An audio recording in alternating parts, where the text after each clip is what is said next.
Tá gravando agora. Tudo bem, gente? Hoje a gente vai ver o final de atrito, que eu comecei na aula passada. E daí agora a gente vai ver a parte mais com as forminhas e exemplos e os tipos mais especificamente de atrito, certo? Eu vou dar uma revisada na primeira parte, para quem não tava lá no final da aula de segunda. E daí a gente já passa pra frente. Tá. Então, o que eu vou fazer nessa aula, a gente vai revisar um pouco o que é a força de atrito e os tipos de força de atrito, e daí a gente vai ver em mais detalhes o atrito estático, o atrito cinético e um pouquinho sobre resistência do ar, ok? Então, o que é atrito? O atrito é uma força que se opõe ao movimento. Ele tenta impedir ou parar os corpos, certo? Vocês lembram que lá na dinâmica tem aquela lei de Newton, a primeira lei de Newton, que é que um corpo em movimento continua em movimento, a não ser que uma força haja sobre ele, certo? Em movimento ou em repouso. No caso, se a gente tenta fazer isso no mundo real, as coisas elas param. E isso é por causa dessa força que está agindo, que é a força de atrito. Esse atrito ele acontece porque os corpos eles não são perfeitamente lisinhos, eles não deslizam completamente sem impedimentos. Tem essas pontinhas que elas se batem umas nas outras, e essas batidinhas, assim, elas fazem uma força que vai se opor à direção do movimento do objeto. Essa força ela vai depender da interação entre o objeto e a superfície de apoio, certo? E se vocês lembram lá das aulas de dinâmica, essa força é a força normal, não a força peso, certo? Faz sentido que seja a força normal, porque se vocês, por exemplo, apertarem o objeto contra a superfície e daí tentarem mover, vai ser muito mais difícil de mover o objeto do que se vocês só tivessem mexido ele, certo? A gente tem vários tipos de atrito. Os dois principais que vão aparecer mais em questões, assim, são o atrito estático e o atrito cinético. O atrito estático, ele é o atrito que acontece entre um objeto que está parado e a superfície, certo? Ele é a força que tenta impedir o movimento de começar. Ela dificulta o início do movimento. Esse atrito ele vai tentar cancelar uma força que tu tá aplicando num objeto, certo? Agora, se vocês conseguem iniciar o movimento, depois disso a gente vai ter o atrito cinético, que é entre um objeto em movimento e a superfície, ok? Aqui, em movimento. Aqui é parado. Esse atrito cinético ele é um pouco menor do que o atrito estático, certo? E esse atrito ele corresponde à força mínima que tu precisa dar para um objeto para ele continuar em movimento. Imaginem se vocês estão andando de carro, é a força mínima que o motor tem que fazer para o carro não parar, certo?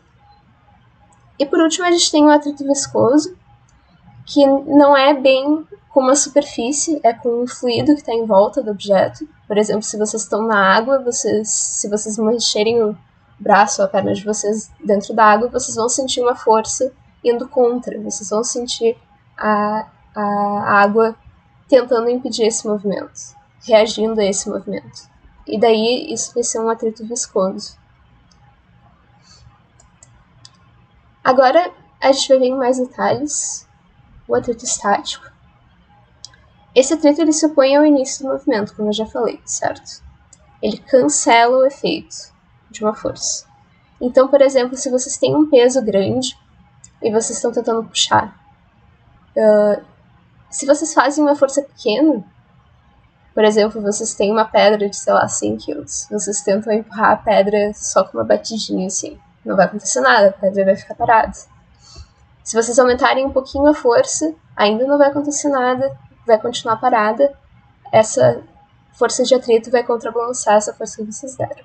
Daí vocês vão aumentando a força, aí ela ainda está sendo cancelada. certo?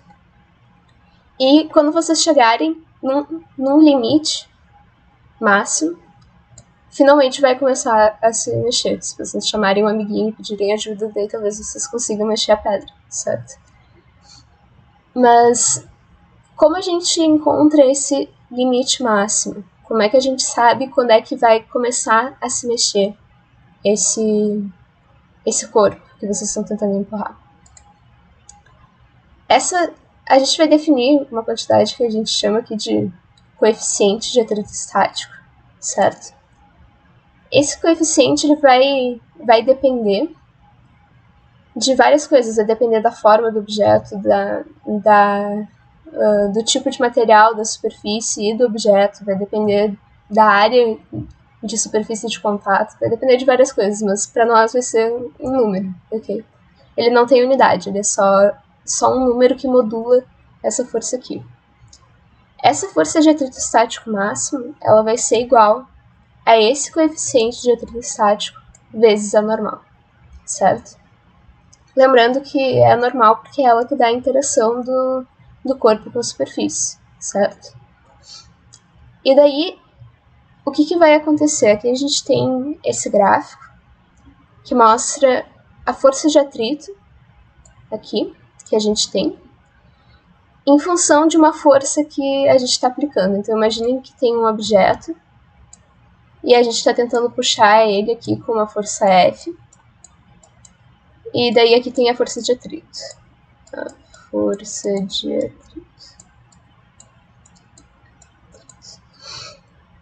Então, imaginem que vocês estão aumentando devagarzinho essa força F. Aqui. E daí a gente faz um gráfico do que acontece com essa força de atrito quando a gente vai aumentando essa força F. O que vai acontecer? Vocês começam com uma bem fraquinho, não acontece nada, o corpo fica parado e a força de atrito vai cancelar. Então elas têm que ser iguais, certo? Elas estão em direções opostas, mas elas têm tamanho igual para elas se cancelarem porque o objeto está parado, certo? Daí vocês aumentam mais um pouco a força, vai continuar igual, certo? Vai continuar igual a força de atrito à força que vocês estão aplicando. Daí vocês aumentam, até que vocês chegam nesse limite aqui, certo? Esse ponto aqui corresponde à força de atrito estática máxima. Esse aqui é o μn. Aqui vai ser a mesma coisa, porque vocês lembram que estava sendo igual, certo?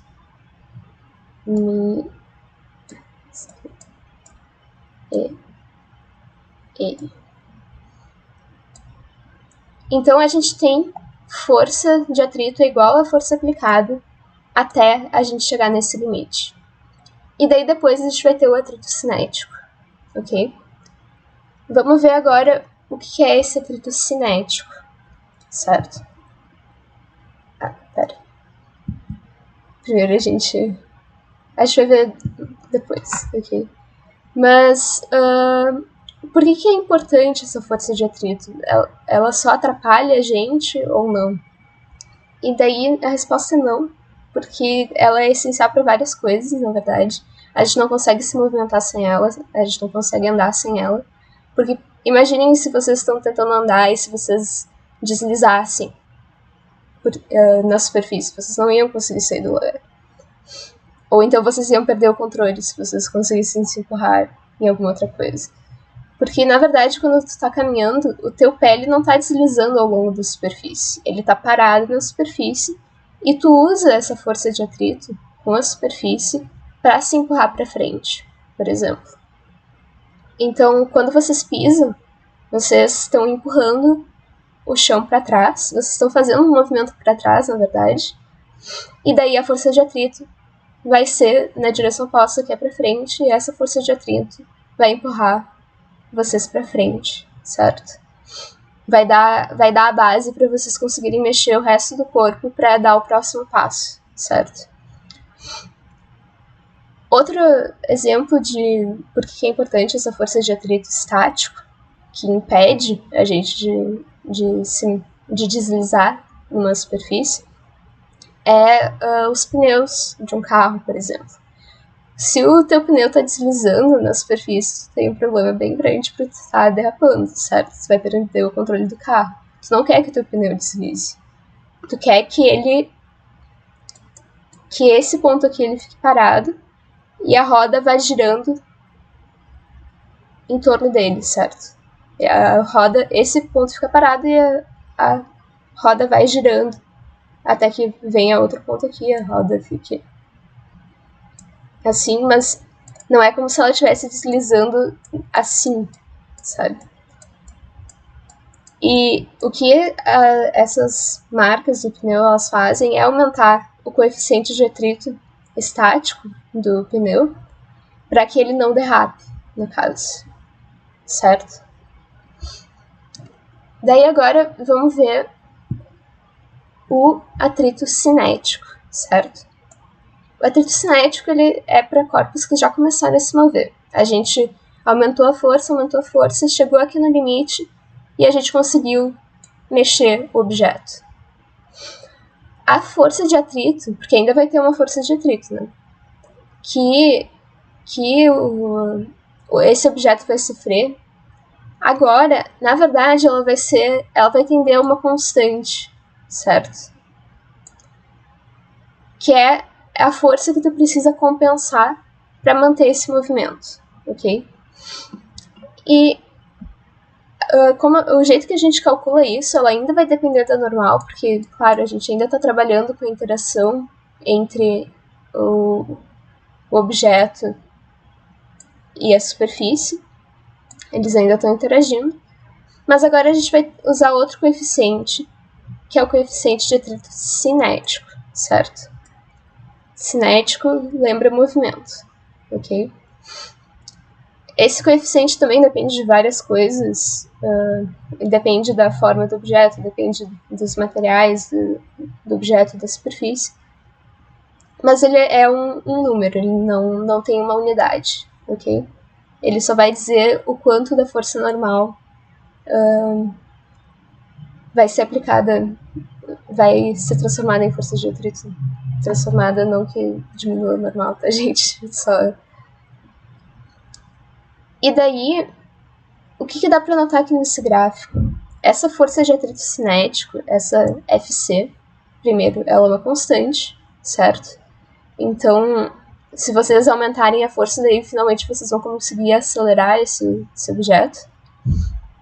Porque a força daí vai conseguir ser maior do que essa constante aqui. E o que dá para notar aqui? Essa força de atrito estático máximo, ela é maior do que a força, o atrito cinético, certo? Isso quer dizer que é mais difícil tu iniciar o movimento, não só por causa da inércia, mas por causa do atrito também, do que manter depois esse movimento, ok? E isso vai ter uma aplicação muito importante nos freios de carros, certo? Aqui a gente tem dois gráficos, ok?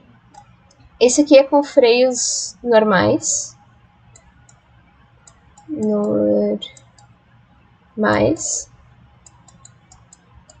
Isso aqui é com freios ABS, certo? E esse P aqui, ele é a força que tu faz no pedal, certo? O quanto tu tá pisando, quanto desesperado tu tá pra frear, ok? Força no pedal. O que a gente vê aqui? Num freio normal, se vocês o que o pedal do freio vai fazer? Ele vai ativar lá as pastilhas do freio, elas vão encostar nas rodas e elas vão tentar fazer a roda parar, certo? O que a gente quer é que a gente consiga que a roda pare. A gente quer que tenha uma força de atrito estático, certo? Mas o que acontece no freio normal? A gente tem se vocês estão pisando de leve no freio, vocês vão aplicar uma certa força, tá? que é ainda a força de atrito estático. Se vocês pisarem um pouco mais no freio, tá ainda atrito estático. Aumenta, aumenta, aumenta, até que em algum momento vocês vão atingir o limite máximo de força de atrito que vocês podem fazer, certo? Que é aquele atrito estático máximo. E daí, se vocês tentarem pisar mais no freio, o que vai acontecer é que vocês vão travar as rodas. E vocês vão começar a deslizar. O que não é o ideal, certo? E daí vocês vão derrapar.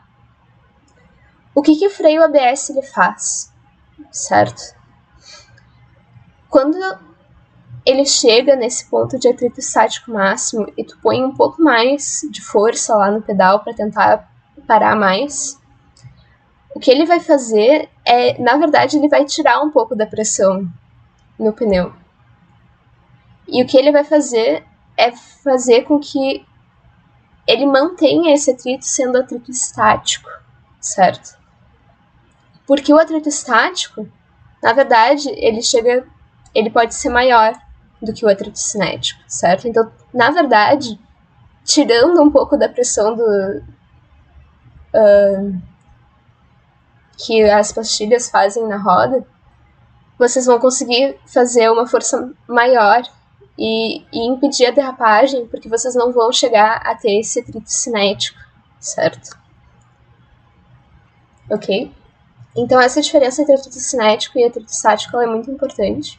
É bom ter bem claro isso na mente de vocês.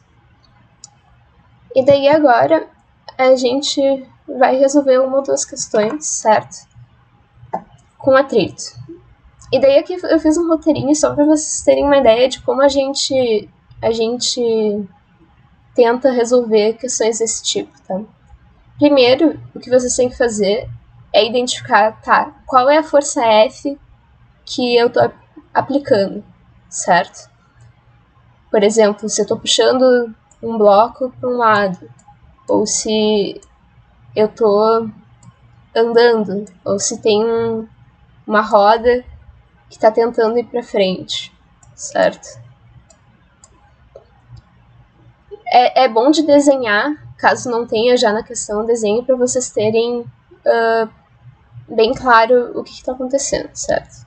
Depois que vocês identificaram isso, vocês têm que desenhar forças de atrito no sentido oposto ao movimento, certo? A força que está tentando mexer esse corpo. E daí o que vocês fazem? Vocês calculam a força normal. Pode ser fácil ou difícil, dependendo do sistema. Por exemplo, se é aqui num plano, fica mais fácil. Mas se é num plano inclinado, daí vocês vão ter que fazer lá a decomposição de forças. Mas o importante é que vocês têm que encontrar a força normal para calcular o atrito. Depois, vocês calculam essa força de atrito estático máxima, certo? Por que isso? Porque dependendo, a gente precisa saber se a força que está sendo aplicada, essa F, ela é maior ou menor do que esse atrito estático máximo, para a gente saber o que a gente vai calcular depois, certo? Então, a gente sempre vai precisar calcular o que é o atrito estático máximo.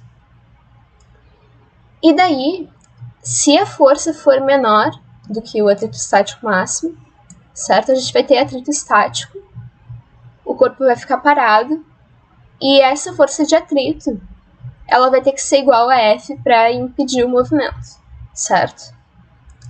Agora, se a gente tem a força maior do que a força de atrito estático máximo, a gente vai ter um atrito cinético. Daí vocês ainda vão ter que calcular a força de atrito cinético usando lá o coeficiente de atrito cinético. E daí a força resultante, caso seja isso que a questão queira, ela vai ser igual à diferença, certo? Entre a força que tu está aplicando e a força de atrito. Ok?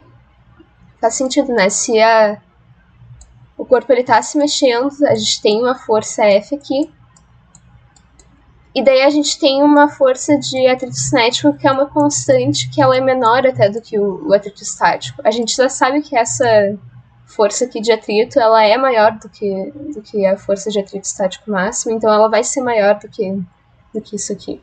Então vai ter que ser, a força resultante vai ser a diminuição aqui, a diferença entre eles. Vamos fazer um exemplo agora, tá? A gente tem aqui um bloquinho, a gente está aplicando uma força F nele, de tamanho 25 newtons, certo? Esse bloquinho tem massa 5 kg, e daí aqui tem os coeficientes de atrito estático e cinético. E a questão quer saber qual vai ser a força de atrito que aqui esse sistema vai estar, esse bloco vai estar submetido, certo? Então lembrem, a gente tem aqui o peso, que vai ser igual a mg. E daí aqui a gente tem a normal. E a gente vai ter aqui a força de atrito.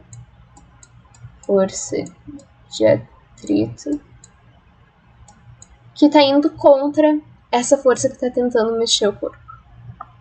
Então o que a gente faz? A gente primeiro tem que saber o que é essa normal aqui, certo? Para conseguir calcular as forças de atrito. Então primeiro, a normal vai ser igual ao peso, certo? E esse peso aqui é igual a mg. A gente vai ter que m é 5 kg. G, vamos considerar 10 metros por segundo ao quadrado. Metros por segundo ao quadrado. E isso aqui vai dar igual a 50 newtons, certo? Então a gente vai ter que a normal, porque o peso é igual ao normal, vai ser igual a 50 newtons. Agora a gente pode calcular a força de atrito estático máximo, certo? Porque daí a gente vai ter que comparar essa F aqui com a força de atrito estático máximo. Lembrando aqui a fórmula, isso aqui vai ser igual ao coeficiente de atrito estático vezes a normal. Isso aqui vai ser igual, aqui o coeficiente de atrito estático é 0,6. 0,6. E a normal é 50 newtons, certo? E daí o que a gente vai ter é que a força de atrito estático máximo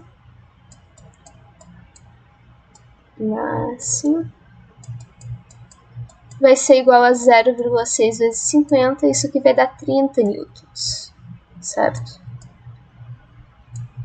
Agora, essa força de atrito estático máximo aqui, lembrando que a F que a gente está aplicando é 25 newtons. Então, isso aqui, essa força de atrito estático máxima é maior do que a força que a gente está aplicando, que é de 25 newtons, certo? Então, o que a gente vai ter? A força de atrito estático é maior do que o que a gente está aplicando, isso quer dizer que a gente ainda vai ter atrito estático. E isso quer dizer que a força de atrito ela está completamente compensando essa força aqui. E elas estão se cancelando e o corpo está ficando parado. Isso quer dizer que a força de atrito tem que ser igual a F, certo? E isso a gente encontra, então, que a força de atrito é igual a 25 newtons. Ok? E daí, nesse caso, a gente não precisou calcular, a gente não precisou usar esse coeficiente de atrito cinético aqui, porque a força não era grande o suficiente para fazer o corpo se mover. Alguma dúvida, gente?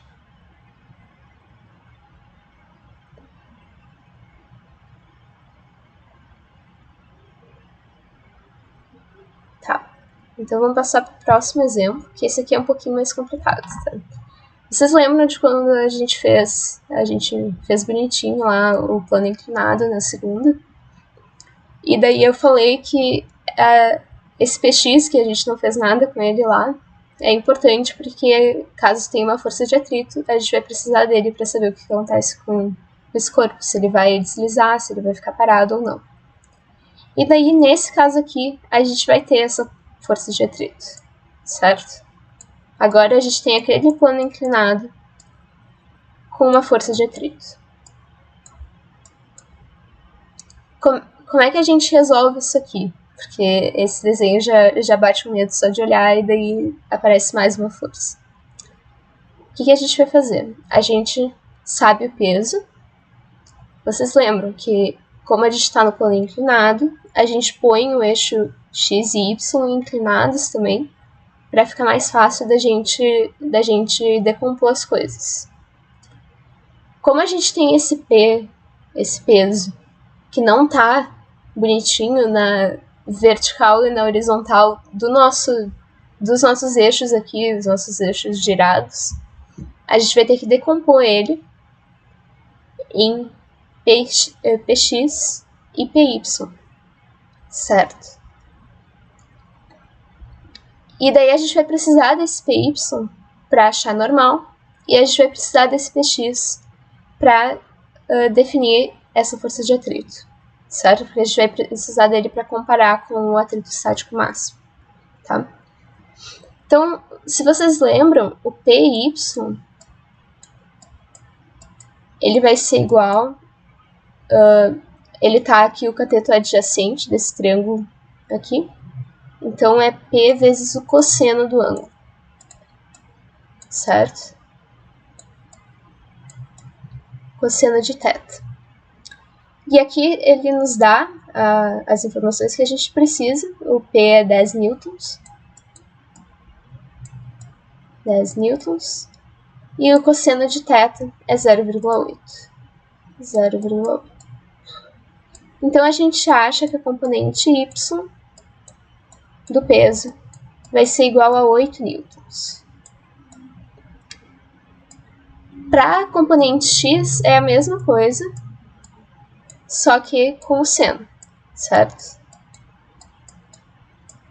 P vezes o seno de θ. E isso aqui é igual a 10 newtons. 10 vezes 0,6. Isso aqui vai ser igual a 6 newtons. Tá, agora a gente tem as componentes, certo? Py e px. A gente quer encontrar a normal. E se vocês estão olhando aqui, vocês podem ver que, bom, o corpo está deslizando aqui nessa direção, não é como se ele estivesse pulando para fora ou empurrado para o plano, então a normal e o py tem que se cancelar, certo? Então, isso aqui tem que ser igual a normal.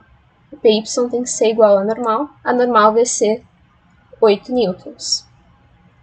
E daí agora a gente tem toda a informação que a gente precisa para calcular essa força de atrito, certo? Lembrando lá do roteirinho, a gente desenhou aqui a força normal para esse lado, encontrou o valor, a força de atrito aqui no caso, o valor da força normal, que é 8 newtons, e daí agora a gente tem que calcular a força de atrito estático máximo. Aqui. E isso aqui vai ser igual ao coeficiente de atrito estático, μn, vezes a normal que a gente encontrou usando a decomposição, certo? E isso aqui é, o coeficiente aqui é 0,5, a normal é 8 newtons, então isso aqui vai ser igual a metade de 8 newtons, que é 4 newtons. Mas aqui reparem, a força aqui, no caso que está tentando puxar o sistema, é o px, certo? E o px é 6 newtons. Então a gente tem que px é maior do que a força de atrito estática máxima. Então, nesse caso aqui, a gente vai ter um atrito cinético, certo? Porque a gente já atingiu o limite do que o atrito estático conseguia compensar, e daí agora o corpo vai começar a se mexer, certo?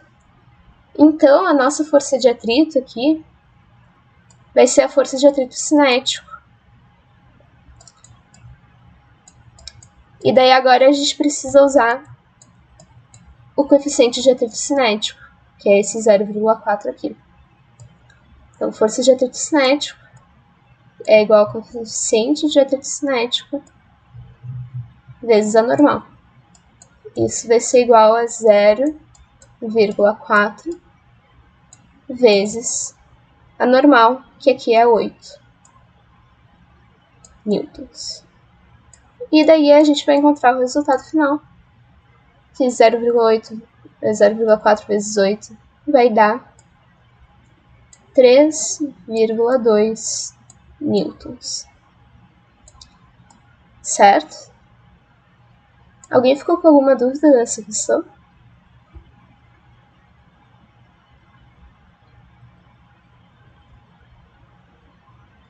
Ok.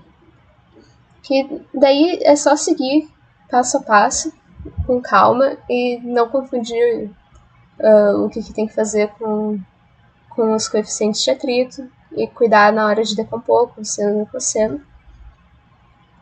Mas não é tão complicado assim, né, a gente consegue fazer. Daí agora a gente vai ver agora no finalzinho o atrito viscoso, que é aquele atrito de um objeto com um fluido.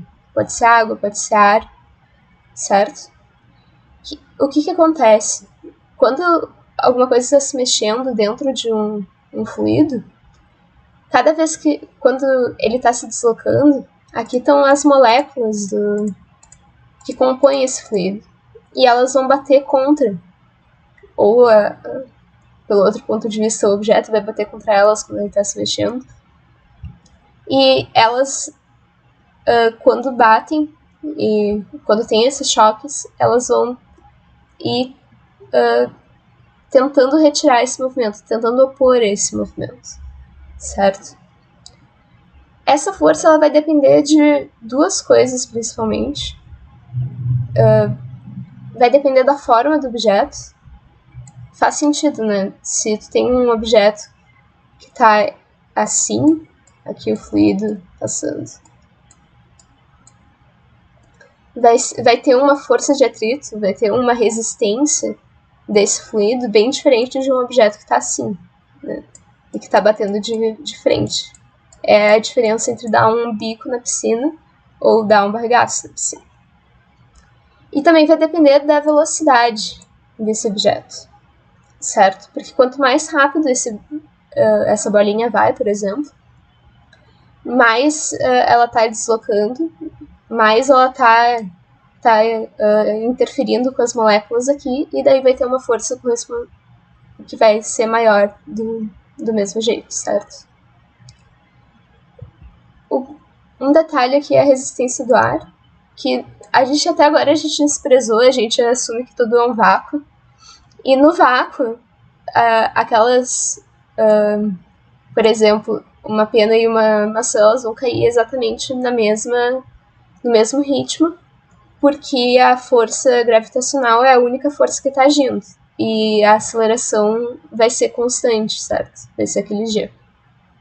Agora, se tu tem o ar no caminho, o que vai acontecer é que à medida que a tua bolinha vai, por exemplo, não precisa ser uma bola, ela vai passando pelo ar, ela vai perdendo velocidade por causa da força de atrito, e daí tu vai acabar com uma trajetória, por exemplo, se tu tá fazendo um lançamento de um projétil, se tu tá chutando uma bola, por exemplo, ela vai acabar indo a uma distância menor e ela vai subir menos, também por causa dessa resistência do ar, certo? E por último a gente tem o que a gente chama de velocidade terminal. A gente tem, quando uma coisa está caindo, por exemplo, uma pessoa está caindo, aqui tá o chão. Ela vai ter o peso puxando, peso. E ela vai ter, agora, essa força de atrito do ar. Certo? O que vai acontecer, então? Lembra que essa força de atrito ela depende da velocidade. Ela vai aumentar com a velocidade do corpo, certo? O que vai acontecer é que vai chegar um ponto em que a tua velocidade está grande o suficiente para que a força de atrito ela completamente compense o teu peso. E daí tu vai começar a cair com uma velocidade constante. E essa velocidade constante é o que a gente chama de velocidade terminal, que é a velocidade máxima que tu consegue numa queda livre quando tu não está desprezando o ar, certo? Essa velocidade terminal vai depender de várias coisas. Ela vai depender do peso do corpo, porque se tu tem um peso maior, tu vai precisar ir mais rápido para compensar esse peso. Ela vai depender de como a pessoa está da área da forma, basicamente, do corpo. Por exemplo, se a pessoa está caindo de cabeça, ela vai cair mais rápido que se ela estiver de lado, assim.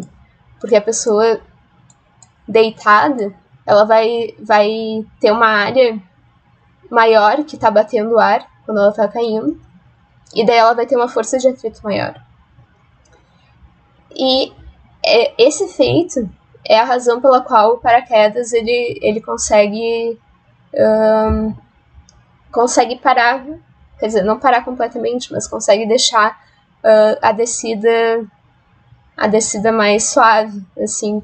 Ele, basicamente, o que ele faz é diminuir um monte a velocidade terminal, porque ele abre uma área grande onde o ar ele pode bater, e daí vai ter uma força de atrito muito maior com uma velocidade não tão grande, e vai conseguir compensar o teu peso com uma velocidade menor, e daí tu não vai se espatifar lá no chão. Só para fins de comparação, a força a velocidade terminal de um ser humano sem um paraquedas é uns 200 km por hora, então não é muito sobrevivível, assim. E por hoje era isso, pessoal. Já tá no horário também. Alguma dúvida, alguma questão que vocês... Sem dúvidas? Tá. Então, vamos encerrar aqui. Deixa eu parar aqui a gravação.